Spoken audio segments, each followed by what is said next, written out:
This is the mesiobuccal root on Mike's case number 638. We've done the lingual root before.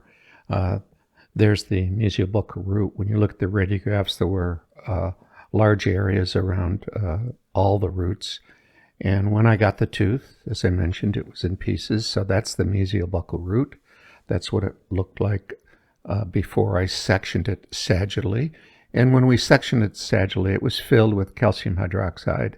And that's the coronal area. It looked like a kind of a minimal instrumentation in the MB2. And there was quite a bit of pulp tissue still left. I took a camel's hair brush and tried to brush away a lot of the calcium hydroxide so we could kind of get a look at the naked dentinal wall. I don't know what irrigation technology was used here, but he did say he was using EDTA and sodium hypochlorite.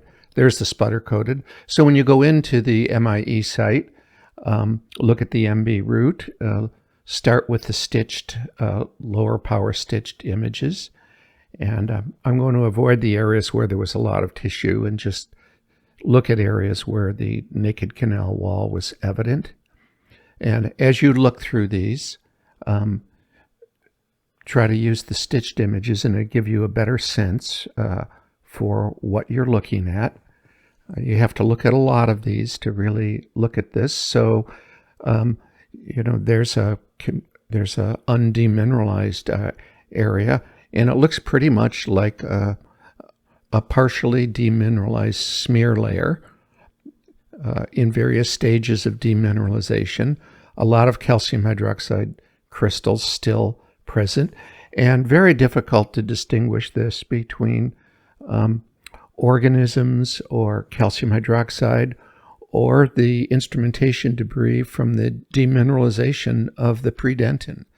So it's very difficult to make a call on these. Most of the canal looked like a partially demineralized smear layer. So when you go in and you study this carefully, get a sense for what a partially demineralized smear layer looks like. And again, it's confused because of the calcium hydroxide that's present.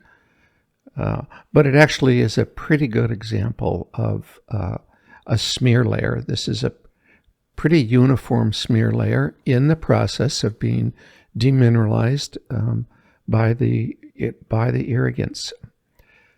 Very difficult to detect any organisms here at all. I'm not confident making that call with what I see. There was quite a bit of pulp still present, even after removing it with a camel's hair brush, taking the calcium hydroxide out. So spend some time, go through the MIE site and study these, and I'm sure you'll have some questions. Here you can see a lot of predentin demineralization, as well as this area. There you can see the demineralization of the collagen.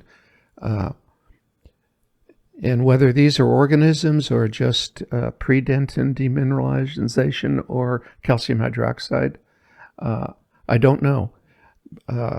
But take a look and we'll answer any questions if you have any.